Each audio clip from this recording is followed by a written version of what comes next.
Marvel Studios' Ant-Man and DC's Shazam are two fantastic family comic book films that share many similar traits. But which movie is the better of the two?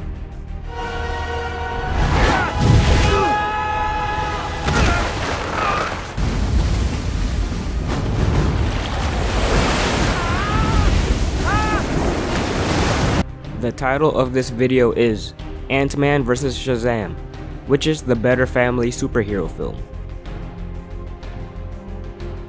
I know about being a dope superhero. True story. You should get some pointers. Why do I have a sick feeling in my stomach?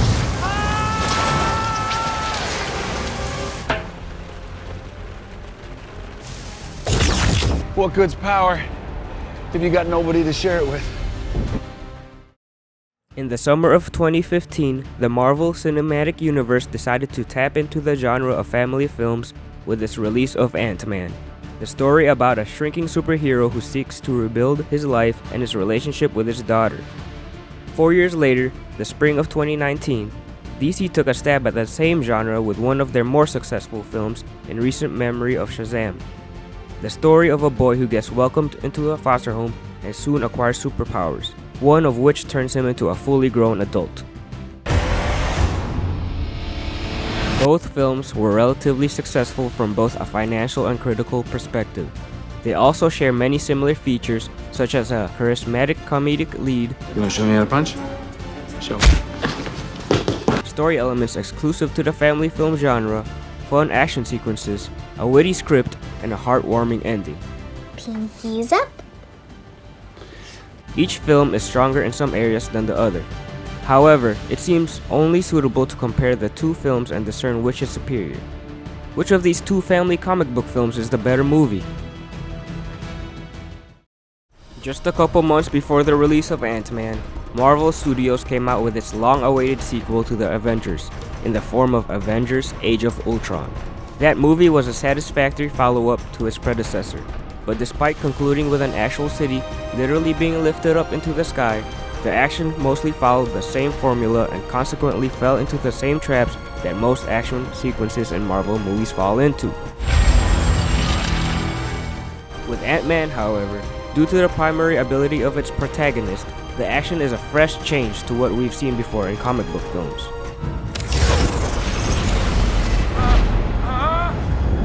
The scenes with Paul Rudd's character Scott Lang training ants, flying with ants, dodging bullets, and battling Corey Stoll's Yellow Jacket with a toy Thomas the Train are a welcome deviation from a standard car chase, alien invasion, or kickboxing match.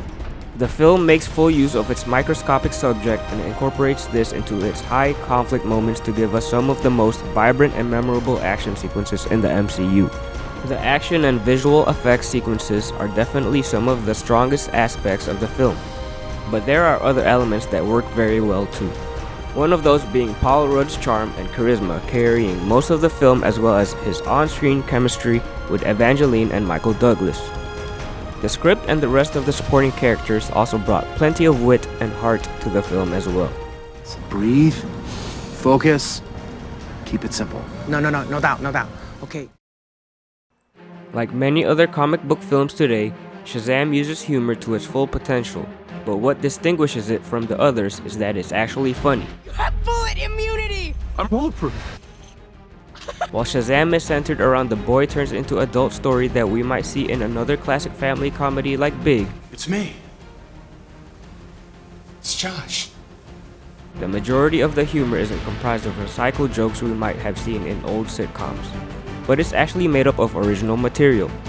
This is largely due to the vulnerable and intuitive performance of its star Zachary Levi. Similar to Rudd's performance in Ant-Man, Levi brings a man-child personality to the character of Billy Batson, exactly what is needed for the character of a kid who suddenly finds himself as a fully grown adult. More importantly, Levi knows how to make this character as real and believable as possible, which is why the humorous side of Billy Batson works so well. Move! Shoot! Please be a good dog, What elevated Levi's heartfelt presence was his on-screen chemistry with his foster brother Freddy, excellently played by Jack Dylan Grazer.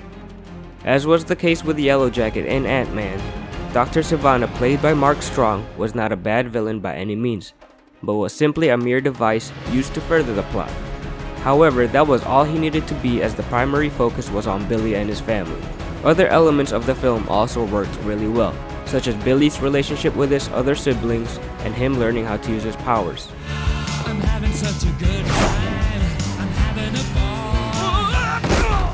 ball. You okay? The film also packs a powerful emotional punch behind Billy's goal throughout most of the film, that being trying to find down and track down his mom.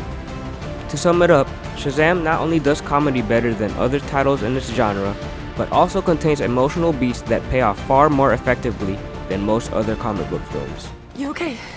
Yeah. What happened? Are you hurt? Come inside. We need to have a talk. Both Ant-Man and Shazam share many of the same strengths as well as a couple of similar weaknesses, which is an okay villain.